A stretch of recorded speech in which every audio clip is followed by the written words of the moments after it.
Hi everyone, it's Jen here. Thank you so much for joining me. So I thought for today's reading, we could do a reading that really looks into, it could be someone you're dating or someone that's will be coming into your life, someone you don't know too well, that we're going to dive in and see if we can get some more information about. So this isn't really a pick a card, but you could do it as a pick a card. So more just their general personality. This is going to be more their love language and how they will interact with you in that way. And then this would be more in the bedroom. So I thought that would be fun. So let's start.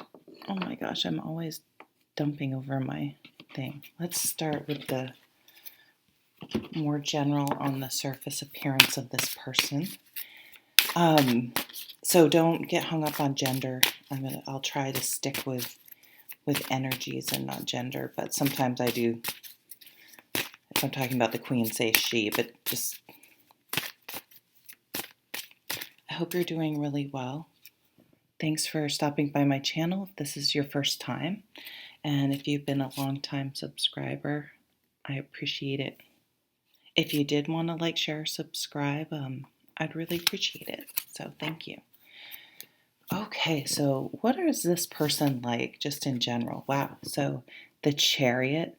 So this would be someone who's had a plan. You know, there are some people, like I still don't know what I want to do except for read tarot at 50. But there are some people that as children, young children are like, I'm going to be a such and such. And there's just no deviation from that path. They just make it happen no matter what.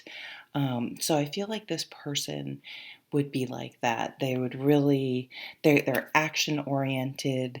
They make a plan. You know, some people go through life and they're more reactive. Like they go to college somewhere and then they have a job during college. And when they get out of college, they don't maybe have a clear, job path. So maybe they keep working at the restaurant they're working on, and then a couple years later they're manager, and it's kind of their life kind of just happens to them. This would be, and there's nothing wrong with that. Sometimes that leads you in a direction you couldn't even have imagined, and works out really, really well. So I'm not shitting on that type of situation. But that's not what I see for this type of person. They are going to be very focused and have a goal and be action oriented and go towards it and make them happen. This could also be someone that's very active. They may work out a lot. They may do marathons or it doesn't even have to be a marathon, 5Ks or Ironman, or ride their bike, or yoga. They could have a very active routine that they're very committed to. So they're probably in good shape. They may like to hike. They would like to do it. They could have something to do with horses actually. And I usually don't think of, they could be a race car, something with cars, travel. They could be a pilot. Like seeing these wings, right? But they're definitely a career person and fairly driven overall. And if they have a goal, they go for it. So this could be, so that's, I think Chariot is Cancer, which I just never really seems to, I guess it's a cardinal sign. Is Cancer a cardinal sign? Anyway, so we have Cancer, now we have a Sagittarius. So this person would be moderate, which is nice. Not too. They wouldn't get the lows, but they're not super excited about things. They just have an even keel. They like to keep their. So even though I just said a water sign and a fire sign, I'm almost getting sort of an earthy feel though. They're very grounded. They're very sensible. They're not afraid to move forward and take chances, but they have confidence and they know what they want and they know where they're going. They're probably have higher education as well, or they're very entrepreneurial, um, and maybe even have their own business. So temperance, they could work in higher education. They could have a very philosophical mindset as well, especially if, and that may be the more even keel, kind of like, you got to let things go. Um, I'm getting a very accepting nature, somewhat gentle too for how driven they are. There's a real compassionate side to this person. And she's dipping her toe in the water. It could be a bartender, someone that owns their own restaurant. But it's like I'm getting the sense that they don't drink a lot though. Like they're happy to, they want everyone to. Okay, they may be like a host, the hostess with the mostest. So it's reminding me of one of my brothers actually.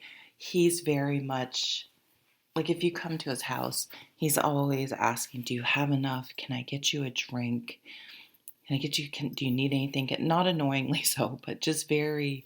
He knows a lot about wine and cigars and whiskey, and he can talk about those things and just kind of a bit worldly.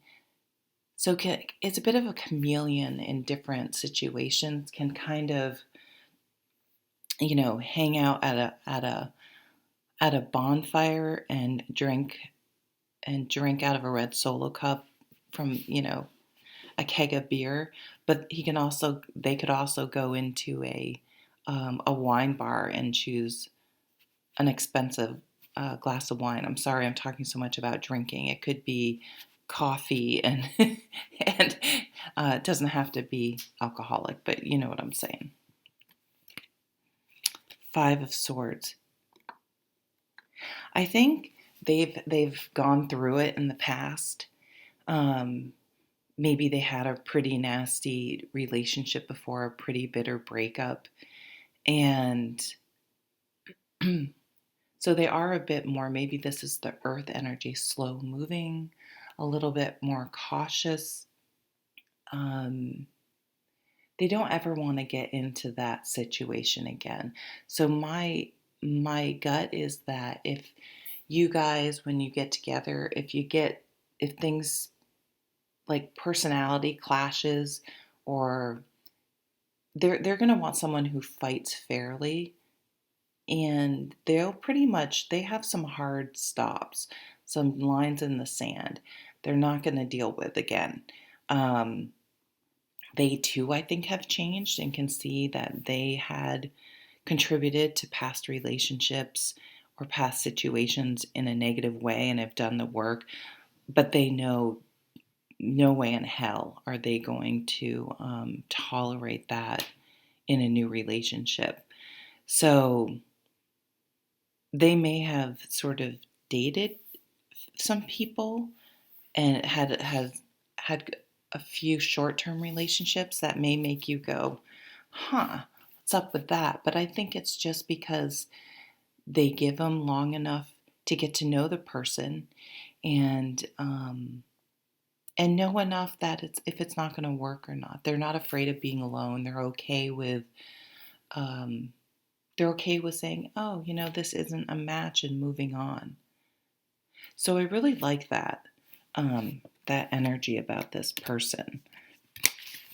Kind of, definitely an adult, and adults come in all ages. there are 70-year-olds that are still children, or immature, I guess I should say.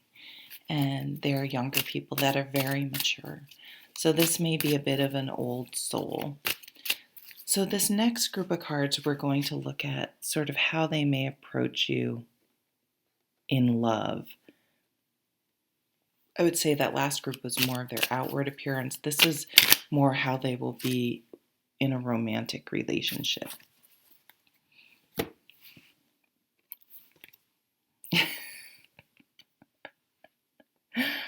The Tower, that's fantastic. I want to see the other ones first. The Eight of Cups. This is crazy.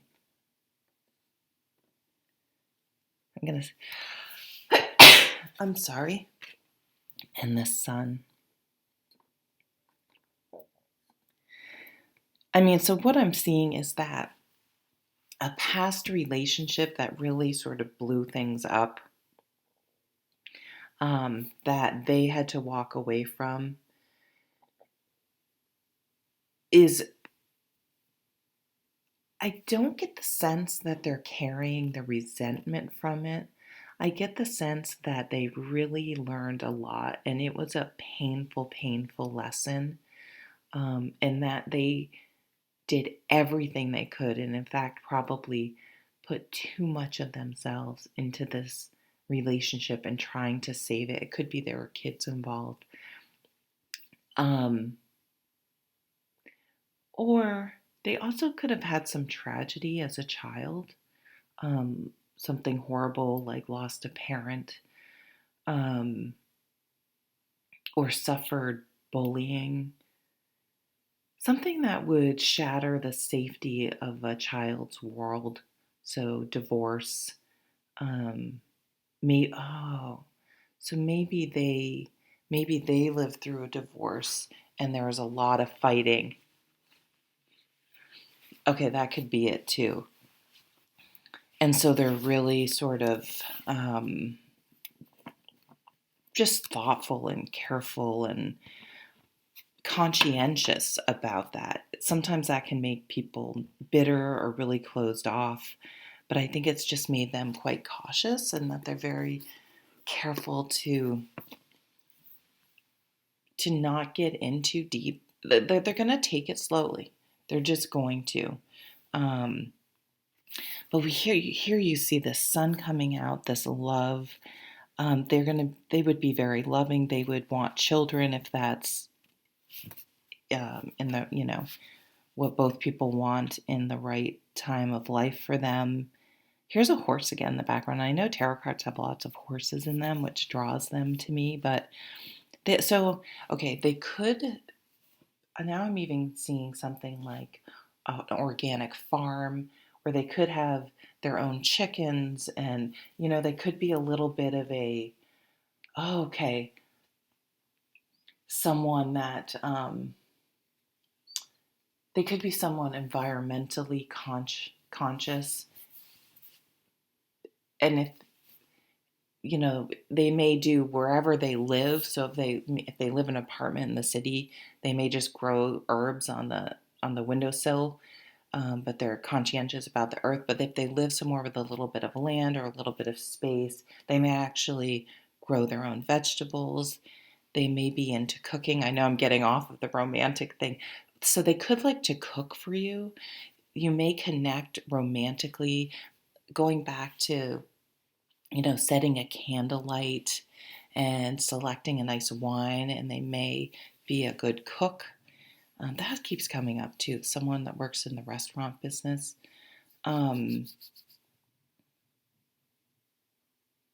They're flowers, florists, growing things. Though they may bring you flowers, so it may be very traditional. They may bring you flowers, and it could be more of a courting. We don't think of that in this day and age, but there's a more traditional, um, way of going about because they want to get to know you, right? They really want to get to know you and not move too fast because they seem very practical. So it's a careful, but it's not that they're not open. Okay, let's get into the good stuff. So let's see, because so I'm sort of getting the impression that this person may are just very sort of easygoing and good natured, and I can see you thinking, oh, that's sweet, or um, they may open the door for you, all those types of little touches. But think that in the bedroom, yeah, see, this Four of Cups and this, there's some, I don't know what they're going to do with the scissors, the magnet, and the coin, but I feel like they're little adventurous. They're little, um, yeah, I think for how sort of polite and sweet they are, that they would be pleasantly surprisingly not passive in the bedroom. I want to see what the other ones are. Four of Swords. Oh, another four. I don't think these are too explicit. Um, so the Four of Swords in this is very much, all the swords cards in this deck actually are kind of funny. Usually they have a lot of butts in them. So, um, yeah, I see a very intense sex life with this person. Um, the Strength card. Yeah, because it's so weird. I saw, it's not what it says because I think this is probably German. I don't know what language it is, but I saw Dire Straits, which is an English rock band. That if you're too young that don't know Dire Straits, I don't know what that means. Dire Straits. What could that mean? All I'm thinking is their song Roller Skates. Maybe they roller skate. Yeah. So teen, they may be a bit of a beast in the bedroom, but in a positive way, kind of a physical. They may be strong enough to sort of hold you up against the wall. My son's upstairs. I don't think he can hear me, but that's why I'm sort of being quiet. And I want to scar him for life. The swords in this deck are very much maybe a little bit of tying up, a little bit of so what I'm getting though is just a little bit of experimentation, definitely a strong physical reaction, um, that it may surprise you a little bit from how they conduct themselves during the day, and not in a bad way, just actually in a really attractive way that you would like, because it's like, whoa, okay, I thought I was gonna have to, I don't know, surprisingly, surprisingly good surprise, I would say, when you two physically get together. Um, so that's the reading for today. If you like these readings, please like, share, and subscribe. If you have ideas for other readings, please put it in the comments. I would love it. And thank you so much. Take care.